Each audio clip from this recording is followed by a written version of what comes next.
What's up, everybody? Andrew Mahone here, back at it again with another old school deck profile for you guys. And this deck I'm really excited about. It's one of my most favorite decks of all time, one of the most famous decks to have ever existed. That is the Haymaker deck from the dawn of the Pokemon trading card game in 1999. In 1999, base set was released, the very first Pokemon trading card game expansion ever to be released. Base set. Just 102 cards. There were 3 sets released in 1999, Base, Jungle, and Fossil. This particular deck that I have for you today just takes the Base and Jungle set into account. So this is Base to Jungle format.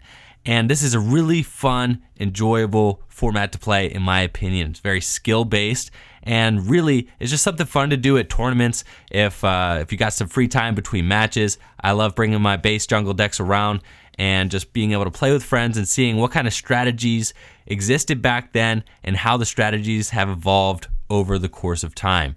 So I'm going to take a little while to explain to you all kind of the logistics of Base to Jungle format and just what kind of cards are in this deck, the most powerful Pokemon in that format, and how these lists work.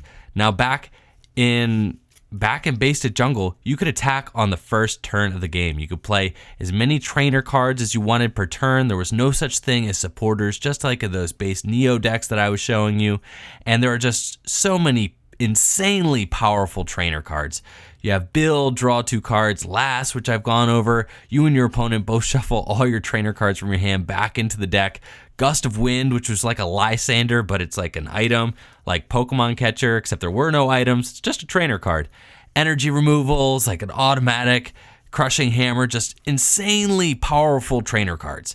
But then the Pokemon only have 70 hit points. This is like your big basics deck, right? 70 hit points. 70 hit points, right? 70 is the magic number. But it doesn't really matter. These Pokemon are hard to knock out. With as many powerful trainer cards as there are in this deck, it's very hard to keep attacking. And sometimes knockouts become 3-hit KOs, 4-hit KOs. Very rarely are you able to score that magic 1-hit KO in this format. It's a very grindy format. Games are long and drawn out with lots of kind of exciting micro decisions taking place about, who I should promote, who I should attack with, where I should place my energy. And this all increases the skill level of this format, makes it very fun to play. So let's get started. This deck, the Haymaker deck, plays 4 Electabuzz, 3 Scyther, and 3 Hitmonchan. Now, Hitmonchan and Electabuzz are both from that base format, and they were from that base set. And they were the 2 strongest Pokemon out of that set. Now let's take a look at both of them. What do you notice? They both have a powerful attack for 1 energy cost. Now you might look at Jab for 20, right? 1 fighting energy, 20 damage. Doesn't seem that powerful. That is very efficient and very powerful for base set. If we look by proxy, Scyther takes 3 energy to do 30 damage, right? And Hitmonchan hits 20 for just 1. And like I said, you could attack on the first turn of the game in this early format. So a turn 1 Jab, if you were able to boost that damage with plus power, card I'm going to show off later, you could easily do 20, 30, 40 damage on the first turn of the game.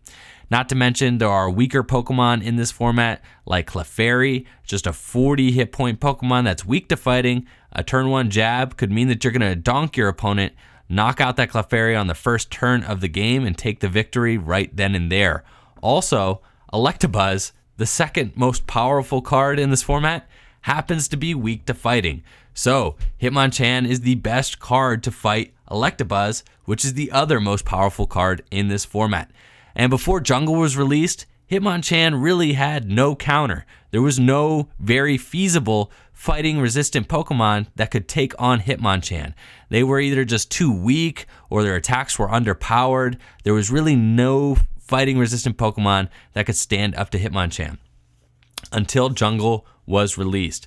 Now if we take a look at Scyther, Scyther was released in Jungle format, has no retreat cost, which is amazing, and a fat resistance of 30. Resistances used to be 30 in the original format. and Scyther had a resistance of 30, which meant that Hitmonchan's jab really could do no damage to Scyther. So you could promote Scyther, you had time to attach 2 energies to Scyther because Hitmonchan was doing no damage to it. So if your opponent's Hitmonchan was stuck in the active with no way to retreat, Scyther could be a formidable wall against an opponent's Hitmonchan. The third piece of the puzzle is Electabuzz, and Electabuzz is incredible. Both its attacks are very, very useful. First of all, we've got that status condition, Paralyzation, one of the most powerful status, if not the most powerful status condition in the game. Makes it so that your opponent cannot attack or retreat on the following turn.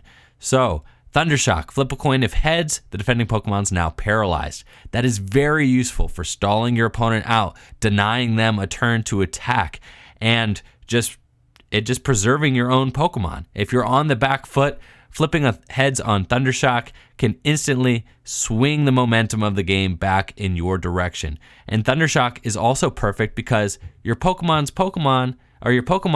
energy are constantly being removed, right? Because of those energy removal cards I was showing off earlier. So you're constantly having your energy removed. 1 energy attacks are perfect for rebounding from an energy removal. Thundershock allows you, if you flip a heads, you can build up for a powerful Thunder Punch coming in on the following turn.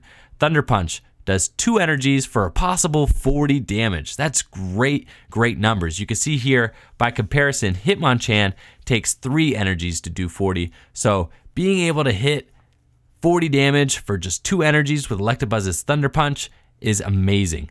You can read here, it says flip a coin. If heads, this attack does 30 damage plus 10 more damage. If tails, it does 30 damage, and Electabuzz does 10 damage to itself.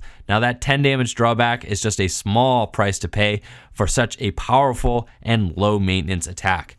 You can see we do play 4 Electabuzz in here because Electabuzz is just your best bet for fighting Scyther. You need a lot of Electabuzz in order to keep up with Scyther in this format.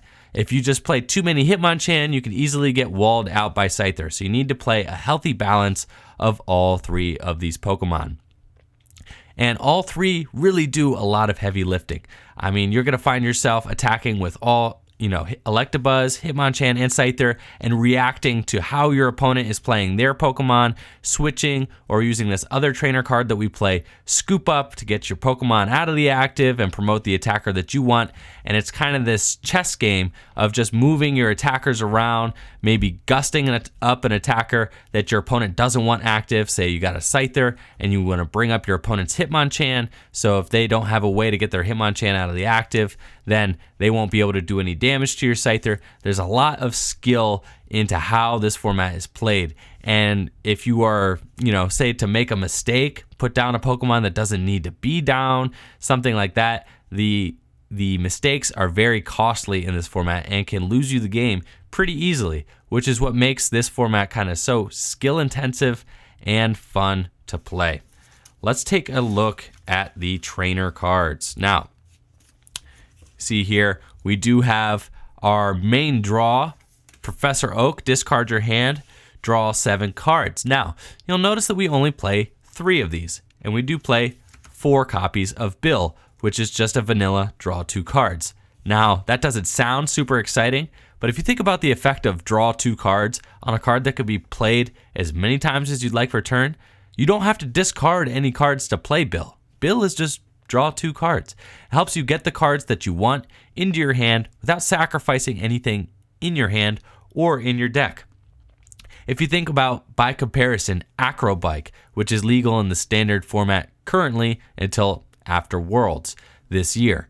Acrobike allows you to look at the top 2 cards of your deck, but then you have to discard 1 in order to keep 1. It's kind of a destructive card. It burns resources in order to mill through your deck. Bill, obviously a much stronger card, allowing you to just keep both of them for pretty much free. All you have to do is just play the trainer card.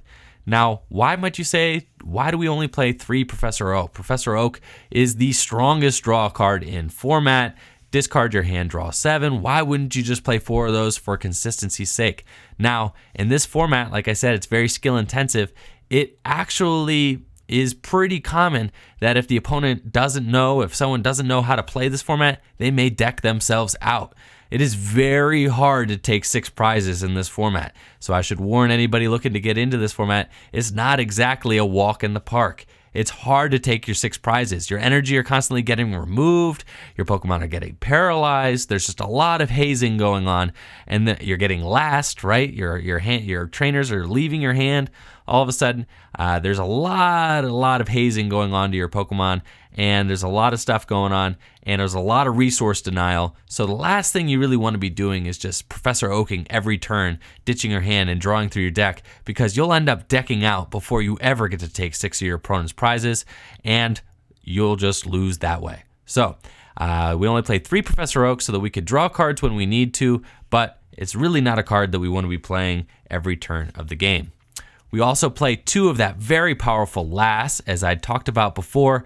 You and your opponent both show each other your hands, shuffle all the trainer cards into the deck. Now, we only play 2 of these. You would say, Andrew, why wouldn't you play 4? I mean, it seems like a turn 1 Lass is just a game-winning card. But the thing is, if you build your whole strategy around getting the turn 1 Lass, and then say your opponent just top decks out of it, then you've wasted all this deck space on Lass when you could be putting your deck space into other powerful cards. Believe it or not, as powerful as Lass is, there are other insanely powerful cards in this format that we need to make room for. Lass is just one of them. So we do play 2 so that we have access to it throughout the game. We could computer search for it early, or we can item finder for it back so that we can play more than just our 2 copies. You'll see we have 3 copies of Gust of Wind. Haymaker is just your textbook aggressive deck. It's the most aggressive deck in format, and that's why it was the best deck. It's just because it was simple, it was consistent, it worked every time. You had these big basic Pokemon who could just attack for 1 energy. You could gust out whatever you wanted and start doing damage to it right away. Last your opponent, remove their energy. It just worked. This thing just worked. And Gust of Wind, it allowed you to target down with precision exactly what you wanted to attack, allowing you to choose one of your opponent's bench Pokemon, switch it with the active, and just an amazing card for being able to select and pick off opponent's threats before they got to come into fruition. So say your opponent's playing a Blastoise deck. Gust of Wind allows you to pick off a Squirtle before they can evolve it up. Or maybe your opponent's playing an Alakazam deck. Gust of Wind allows you to pick off a lowly Abra with just 30 hit points, knock it out before it ever becomes a powerful Alakazam. Now we do have, I was talking about them, these 4 energy removal. Energy removal is just such a busted card. It's Crushing Hammer, but it's free. Imagine a format where this card exists. Every deck would play 4 of them, right? I mean, that would make sense. Choose one of the energy cards attached to your opponent's Pokemon and discard it. One of the most powerful trainer cards ever printed. There's a reason why Crushing Hammer has a flip effect on it now. This card is really just too powerful to really have any business existing. Now, that being said, there are decks that don't rely on energy removal strategies. Your Alakazam deck, which was another deck in this format. Alakazam has an ability that allows you to move all the damage counters around on your own Pokemon. And then there's a card called Pokemon Center, which is pretty much like Max Potion, but for all your Pokemon that have damage on them. And it just heals your Pokemon, right? But you have to discard all the energy attached to them. So Pokemon Center in combination with Alakazam allows you to kind of move all your damage to a certain Pokemon, Max Potion it off, right? That deck doesn't play as many energy removal. It has a different strategy. It's trying to tank and win games that way. You had this Wigglytuff deck, right? Wigglytuff still plays some energy removals, but it's not totally focused on energy removal like the Haymaker deck was. Wigglytuff is more so trying to power up its powerful do the wave attack to do 1-hit knockout damage, and it really relies on Lass to prevent other decks from using energy removal against it. So, while not every deck plays 4 energy removal like Haymaker does, Haymaker is the best deck at playing energy removal because it's just this big basic deck, doesn't want its opponents powering up any sort of powerful attacks that are going to 1-hit knock out its basic Pokemon, and just wants to keep its opponent at bay the entire game. That's why we also play 3 super energy removal, as if the 4 energy removal wasn't enough. 3 super energy removal allowing you to discard 2 energy attached to one of your opponent's Pokemon. That's 7 energy removal cards. All you have to do for super energy removal is discard one of the energy from your own Pokemon. And we already saw that Electabuzz and Hitmonchan, they attack for 1 energy. So it's very easy to power up your super energy removal and just bop your opponent's energy right off the board and just keep them from attacking for prolonged periods of time. We have these 3 item finder. As I said, 7 energy removal cards. Now we can bring them back with item finder. Discard 2 of the other cards from your hand in order to put a trainer card from your discard pile into your hand. Allows you to easily get back energy removals, gusts of wind if you need them, or lasts are very popular targets for your item finder, as well as super scoop up. This card is insane. Choose one of your Pokemon in play and return its basic Pokemon card to your hand. Discard all cards attached to that card. This is kind of like AZ for anybody who's played the expanded format or played standard for the last couple years. AZ is no longer legal in standard, but very reminiscent of Scoop Up, except this doesn't take up your supportive return. Allows you to just pick up a Hitmonchan if it's in the active, maybe when there's a Scyther on your opponent's side of the field. You don't want your Hitmonchan in the active. Scoop Up's a perfect way to get that Hitmonchan out of there while also denying your opponent a prize. Like I said, it's very difficult to take all 6 prizes in this format, and Scoop Up is one of the reasons why. Now, in order to help us take knockouts finally, right, we play 4 Plus Power. Plus Power is kind of one of the very first Pokemon tool cards that the game ever saw, except it's not a Pokemon tool card, it's just a trainer. But you have to attach it to your Pokemon, and you can only attach it to an active Pokemon. It says on the card, it says attach Plus Power to your active Pokemon. At the end of your turn, if this Pokemon's attack does damage to the defending Pokemon, after applying weakness and resistance, the attack does 10 more damage to the defending Pokemon. So it's just a plus 10 effect, and they can stack, right? So you could attach 1 Plus Power, 2 Plus Power, 3 Plus Power. I've even seen 4 Plus Power in one turn can make that jab do 60 damage, right? Totally crazy card, and really could boost up just the quickness, the speed, and the aggressiveness of this Haymaker deck. We also play 2 Computer Search. Now, we only play 2 Computer Search because preserving your resources is more important than kind of burning and seeking them out early in this format. You'll notice we play 3 item finders because we need to get things back more so than we want to be burning them. That's why we play only 3 Professor's Oak. It's just very important to conserve your resources in this format. And even though Computer Search is totally busted, discard 2 cards from your hand in order to search out any card in your deck, we really just can't afford to be discarding our cards all the time. So we only play 2 of those. And then to help with that energy or that resource management, like I said, which is such an important part of this format, we play 3 energy retrieval. Trade one of the other cards in your hand for up to 2 basic energy cards from your discard pile. You'll notice this card looks exactly like the one from Evolutions, right? Except it's worse. You have to discard a card from your hand in order to get 2 basic energy cards from your discard pile into your hand. The modern energy retrieval just does that for free. You don't have to discard anything. So it's kind of funny that all these other trainer cards that we're looking at are just way beefed up, like so much more powerful, right, than all the trainer cards today. But then there's energy retrieval, which is just simply worse. And I just think that's kind of humorous. But we do play 3 of these because we need to keep up with our opponent's energy removal. The opponent is going to be knocking our energy off as often as they can, and we need to be getting our energy back from the discard pile so that we can continue attacking and try to take those 6 prizes. And finally, we play 1 copy of Switch, the same old Switch that's always existed and will probably always exist in standard format. Good old Switch. Switch one of your bench Pokemon with your active Pokemon. It was good then, and it's good now. Just a useful effect to have, especially when there's that Scyther, and you really don't want your Hitmonchan out there against the Scyther, and that's probably pretty much the main reason we play Switch, is to get our Hitmonchans out of there when he needs to get out of there. Also helps you get out of that Electabuzz's Thundershock paralysis, which is another huge part of this format. Not only do you have Electabuzz with paralysis, there's also this Pokemon Lickitung with 90 hit points that can be run in this stall deck. Lickitung is insane, has 90 hit points, like I said, for just 1 energy, does a similar paralyzed attack, and you want cards that are going to help you get out of that paralysis. So, As for the energy, see we play 2 copies of Double Colorless. Double Colorless are nice because they are also cards. Not only could you use it to power up Scyther, but you could use it to retreat your Hitmonchan, right? Hitmonchan has a retreat of 2. Double Colorless is an easy cost to pay in order to retreat your Hitmonchan. Electabuzz also has a retreat of 2. So Double Colorless is just a great switching card, allowing you to easily retreat your Pokemon if you don't have Switch or Scoop Up, but also great for powering up Scyther's powerful Slash attack. We play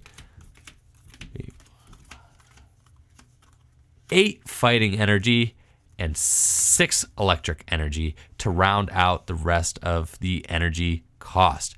We play these Fighting Energy obviously just to get our Hitmonchans jabbing, and the Electric Energies for Electabuzz we play a split just because we need to play both attackers. You notice we don't play any Grass Energy. That's because even though Scyther does have that Sword stance that you could play with a Grass Energy, it's really not coming into play with this deck. You'd really much rather use Lightning Energy for your Electabuzz, Fighting Energy for your Hitmonchan. Now, Sword Stance does come into play in some other decks. We'll take a look at Wigglytuff eventually, which just that awesome do the wave attack, which could do 60 damage with plus power, can do 70 damage, 80 damage.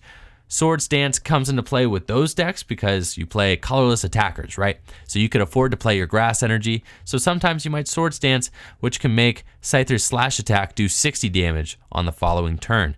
There's also Clefable, one of my favorite Pokemon ever printed. It came out in the Jungle expansion as well. Clefable's got that Metronome attack that allows you to copy one of your opponent's attacks and use it just for 1 colorless energy.